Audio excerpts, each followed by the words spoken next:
you, when you're introducing yourself to someone, I'm an ethical hacker. The first question they ask you, can you hack Admire's WhatsApp?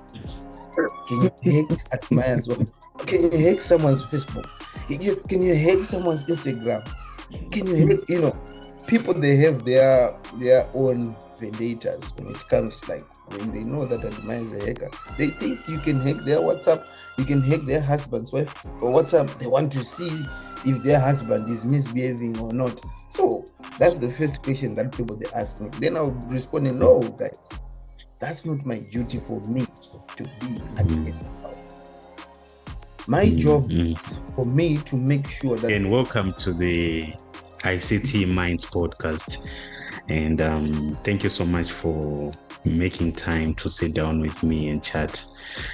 Please go into the Zoom sessions we have been hosting on ethical hacking and trying to open the eyes of especially business people as to how they can be safe online. Yeah. Also, firstly, I would like to thank you, Admire, for you to just invite me to this podcast. I know you're starting and you're doing a great job over there, and we appreciate the work that you're doing. So, of course, as you said, to your question, I have to take you. Sorry, can you come again with your question? Can you just go into detail of the Zoom sessions you have been doing? I can't pronounce the words you use. Recon. I know. You have to help me there. All right. And your vision, yeah. So basically, this mindset started when I was back in Zimbabwe, and I've seen how things are done in Zimbabwe because I've worked in Zimbabwe. I've seen several people in Zimbabwe, and I've known the mindsets of people in Zimbabwe.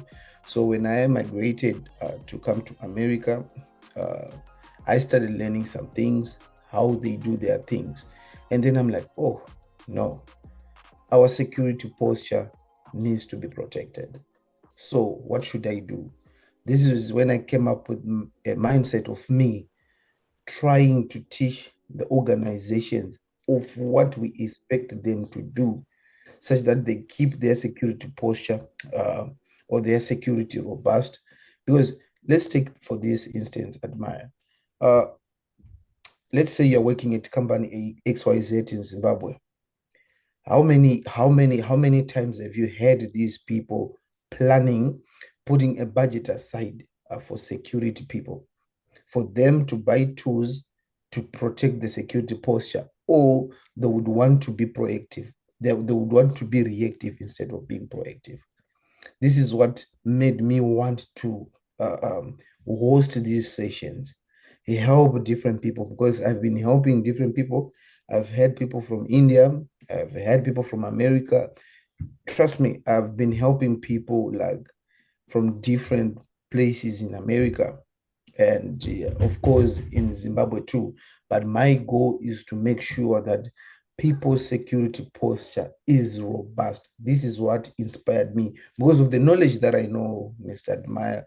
I know that if I come to your LinkedIn and I see Admire, today I was reading actually your post, and I think I did comment on your post.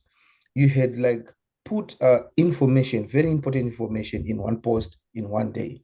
So it's like you've educated someone something that he was supposed to know, maybe in a span of 2 weeks. You've just summarized the information that one needs to know. So it means you've taught someone in a matter of some minutes and seconds. This is what inspired me. With the knowledge that I know that I can teach Admire to no, Admire, what you're doing for our security posture, it's not safe. Of course, I know many companies, they don't want to listen to that. They don't want to prioritize security. They only want to prioritize security when there's a breach. And I was actually reading after you had sent me a text on LinkedIn. I was actually reading, like the breaches admired. Do you know how much they have been? And I think they've increased from last year to there's a certain percentage, if I'm not mistaken, up to some millions, millions and millions of cash, people losing money. This is what inspired. Wow. There is an agreement between two parties. We agree, I want to see vulnerabilities, not for me to hack your husband's WhatsApp. That's not my job. If I hack your husband's WhatsApp and see that your husband is cheating, then what? That's not my job. And they are going to mention you that there is this guy who They are checked going your to phone and they are going to mention me that there's Mbongeni. I talked with this guy in Mbongeni, and Mbongeni actually hacked you. You know, when people that are using emotions at mine, you know them when they're, especially women, when they're using emotions in argument, they end up saying your name, and I'll end up being killed and chased. I don't want. Of course, admire people nowadays. Are being hacked on WhatsApp. I can do that. This is the first session that I had with you when I created the Z Fisher, when I used the Z Fisher tool to create bogus links, for bogus PDFs, where I can say admire Kamutimbe from this company was arrested yesterday. I know that I will catch an eye for all your employees who works at your company. They will click that. After they click that, I have gained a share. You have seen that. You have seen that from what I was doing last time from the Z Fisher. You have seen that at my. That's how people they get hacked. It's a matter of me just getting a backdoor to someone's WhatsApp, to someone's LinkedIn. It's sometimes hacking it's art, like I always tell you at my last time I was telling you, admire hacking is an art. I know what you want to hear. I know what you want to read, admire. You are busy searching for jobs. I can even create a job advert asking for your password, for your email and your password. You click that, you submit. You are submitting on your own just because you are ignorant. You did not attend one of my sessions. You would want to come back to me after you were hacked. I won't attend. Because when you come back to me after you were hacked, it means I'll charge. And I'll charge per second. how far are we in terms of being secure when we go online in terms of back here home and when you compare with the systems in the US? What's the gap like? No, you are not safe. No, you are not safe. Because why am I not saying you're not safe? It's like America and Zimbabwe. Um, the gap that is in between is about technology advancement. They're still backwards, in America is forward. America is like advanced. They're more advanced than us. Okay, let me take it this scenario, admire. I've seen yesterday, I think Nick Mangwana did publish that AAK 909, your number plate. You need to check your number plate such that you want to see that you did not violate. But did you know, admire, that the number plates, those are in array? It's like they were hard coded if you check on that website. So if you want to check about your vehicle license, let's say admire, you have like your vehicle license, your vehicle plate. If you can just say AEB 738, if you try to search it, it will say not found. But if you go on to check on that, it's allowed. It's not hacking, because this is passive information gathering. If you can just check their code, you can just check the source of the plates. This person just wrote down the number plates that they think they violated. You get the sense? So you just go Yes, yes. and search. There's no need for you to search your number plate, because it's not there. It's not there. It's something that these guys, they just took, like, okay, I'm just saying, all I want to say is it's a database of 200 number plates, meaning to say there's no capacity for them to add more. If I say there's no capacity, I'll be wrong. It's like they only just inserted 200 plates. You get the sense? See now, this shows me that we are way backwards in terms of technological advancement. Because all I know is the cameras, they just need to capture. They just need to capture your plate. There is no need for them to write. Let's say a policeman sees a car violating, then he writes down the name of the plate. Then he goes back to work and he tells his engineer that this plate, and the engineer encodes the plate. No, that shows you that in terms of technology, we are way backwards. Here in America, cross, violate the red robot, your plate, it will take the plate, and trust me, your bill will come to your place. Your bill will come to your home because the mailing system works so efficient. Wow. You pay the bill. You pay the bill, failure to pay the bill, you go to court. So when I come back now to cybersecurity, I'm trying to say in terms of technology, in terms of how they attack it, because cybersecurity is a matter of using technologies to attack. It's a matter of using tools to attack. So Zimbabwe, we are way behind than America. If America wants to hack us, it takes seconds. If America wants to hack Econet, it takes seconds. If America wants to hack Net1, it takes seconds.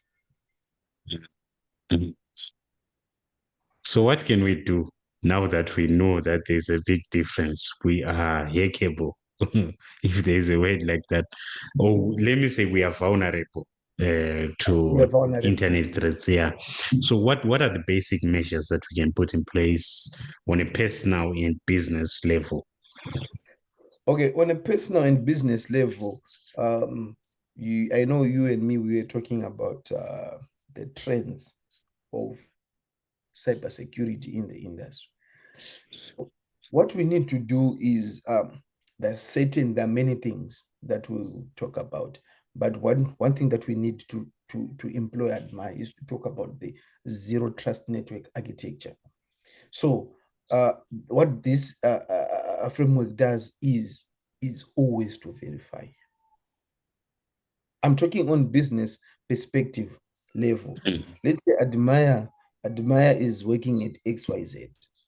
The moment Admire goes to work, you should not connect to Wi-Fi automatically. No, you need to be verified first. You get the sense? When we verify you first, after verification, you are given access to what you want. Just imagine Admire. I know I've worked in Zimbabwe. There are organizations that when you visit them, they'll be like, Mr. Admire, you can sit down. This is, you want Wi-Fi? Because Admire wants to access Wi-Fi while you're waiting for some document. You want Wi-Fi? Then Admire, yes, I want Wi-Fi. Admire gets Wi-Fi. There is no network segmentation there. Admire is given the same Wi-Fi that is connected to their same servers, to their critical access of the organizations. There is no verification over there. There is no time that Admire, there's a need for us to segment the network. I know this is the network for the visitors, and there is a need for us to have least privilege rights. Admire is not allowed to ping any device because he's a visitor. Even if you're a visitor, even if you're not a visitor, even if you're a worker, if you do not have the administrative rights to ping a device to see what's wrong, what's happening in the network, you do not need to do that. That's the zero network. That's the zero trust architecture that you need to employ so that you make sure you always verify. You always make sure that you assume that there is breach. When you assume that there is breach, what do? You guys are always prepared for incident response. If I'm to ask, so many organizations, they do not have incident response. They are just waiting for breach to happen.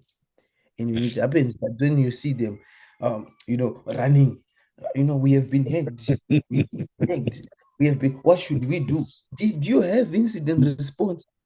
Did you have the policies that were saying, if you are hacked, What do we need? Do you have sites? Because I believe at my, when we're talking about this, I feel like you and me, we should have a podcast that we should have 24 hours talking about this, because I'm talking from a perspective that I've worked there in Zimbabwe and in America. Most of the organizations in Zimbabwe, they do not have backup. They're what we call hot sites, cold sites. These are the measures that when you are hacked, right, people they migrate to those websites. Let's say if your website is hacked, right, it means they migrate to those. It's like another website of Admire Kamutimbe, another LinkedIn page of Admire Kamutimbe that is already running. If Admire is hacked, it means you just go there and you just make sure that you publish, you make it public. People, they don't really see that you're hacked. That's the thing. Most of the organizations in Zimbabwe, they don't do that. Less organizations. If I'm to talk about the cyber threats, if we want to check about the cyber threats, attacks that are happening in Zimbabwe, you would be shocked. Most of the organizations are being hacked. And where are the policies? People are not following the policies. What does the body says? Because I believe, here in America, of course, I'll be working with the policies like the payment card industry. Like you need to, there's a need for me to know that if I go to Admire's shop and I buy with a credit card, am I safe with Admire? Is Admire going to keep my information safe? Because here in America, Admire, the funny thing is you can go wherever you want to go to a restaurant. So when you go to a restaurant, there's no need for you to put a pin. When you go to a chef takes your, let me just, a waiter takes your card, goes to their machine, they swipe, and it automatically pays whatever the bill that you have and returns a card. So it means that the information will remain again to that person's computer, to that restaurant's computer. Imagine if they are hacked, it means they can do what they want. They can be transfers, they can be sort of a lot of things to do with those cards. Of course, there's a threshold that will also require a PIN, but trust me, with that on its own, it's very dangerous. That's why you see these guys, they try to be robust. That's why you see in America, there are so many attacks as compared to Zimbabwe. Zimbabwe, we are not technological advanced. That's why we don't care about you guys, really. And what do you really need to protect? Nothing. Nothing. Yeah. So that's So the problem. yeah, you'll be jobless, eh? If you come in Zimbabwe, I feel like if you come to Zimbabwe, jobs are there, but they don't really appreciate us. The IT department, organizations in Zimbabwe, they don't respect us. They don't respect us. They only want to respect us when there's a problem. That's the problem. Imagine joining an organization that do not set aside funds for IT, for improvements of the security posture. Why would I join that organization? It means that they don't see the value of my work. If they don't see the value of my work, I'll say remain vulnerable, and we hack you and we make sure you are vulnerable, and the breached credentials are published online. And you You have to continue. help. You have to help us, Mbongeni. Come on, man. You Of course, can't just throw us to the dogs. no, I'm not doing that. I'm not doing that. I love my country. I love my country. I really want to work for my country. But if people they can't value my job, they can't value my profession, I don't need to join, because one way or the other, I'll come to that organization, I will not grow. Okay, what should business leaders start doing besides setting the budget aside from cybersecurity strategies and implementations? What can be like a practical starting point that you have seen to be effective? A practical starting point is simple. And what I will do is I've seen like the first day that Admire comes to work, you do, what do they call this? Is it orientation? So Inductions. inductions. So when you give Admire a job, there is a need for Admire to go via security awareness training program. That's the first step that I feel like organizations should do. They should not skip that. Because remember this, a person who has joined the company XYZ today and is not sure about phishing attacks is vulnerable to such links. That's the first person who can click those links and make the whole organization vulnerable. So there's a need that the organization, when they are doing inductions, telling them about the company, the dress codes, and they also need to talk about the security awareness. They also need to do about security awareness, and they also need to do some tests to see if people have responded, if people have grasped the concepts about the security awareness that they were being taught. That's the first step. If you don't have money, that's the first step. Teach your people about make sure you have security awareness program. The same thing, I always tell people this. I always tell companies this. The same way you guys you value mental wellness, it's the same way you should value security awareness. Careful now, careful, engineer. Mental health is like a hot cake these days. Of course, mental health is like a hot cake, but you admire mental wellness. You know, if we are to talk about mental wellness, you and me, like we need another day. Because what solves mental wellness is money. There is nothing that you need to talk about mental. You need money. Because trust me, with mental wellness, Admire, if we are to give you salary, if we are to give you more money, it means Admire, you can go to any resort and refresh over there. But if I'm to give you again money, you cannot go into search about security awareness program. Instead of doing more of mental wellness, why can't you do more of security awareness?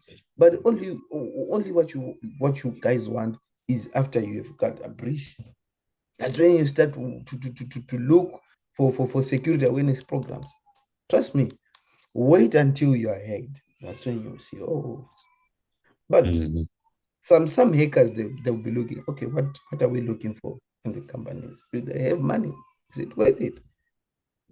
Zimbabwe of all the countries, just check how attacks are going around the globe. You know, like there's a website that will show you that most of the attacks are going to this country: United States, China, United States, China, Russia, Zimbabwe. Yeah. So what's your dream? What do you want to see happening to the average Sim child who has a dream? Maybe it's a kid in Bari, it's a kid in Epworth, it's a kid in Domboshawa. What's your dream for them now that you have experienced life in Zim and now you are in the States, which I believe is the global market? What's your dream? What have you seen and what has inspired you? Okay, so my dream is one thing that I want to say is dreams are possible. Dreams are very possible, but dreams they require you to play with the right people. If you want to buy Honda Fit, Admire, play with people who have bought Honda Fit. They will tell you that that car, those parts, you get them there. You can't go and play with people who have Rolls Royce if you want to buy Honda Fit. They will give you unnecessary information. They will give you the parts about Rolls Royce where you find parts about Rolls Royce. But all I can say is my journey to USA was made possible through the works of networking with big people. I grew up at an orphanage. I had no parents. I made it. If I made it, it means they can do that because they have parents. But now the motto that we have as orphans is what you can do, what a person with both parents can do, an orphan can do it better. Because we have shungu, to change our life. So a kid Pare, a kid in Domboshava, you need to know the right people to play with. You need to know the right people to talk to. You need to know that dreams are possible. It's a matter of time. They can be so difficult, but it's a matter of time. My dream is for me to see more of those people coming to America. I've worked with the university that is in America that I am at, St. Louis University. I'm an ambassador for Zimbabwean students. I've worked on us getting vulnerable people in Zimbabwe to come here and study and sign some scholarship. That was my wish, and that's my wish for them. If you know some who want to come, you can just hit me up.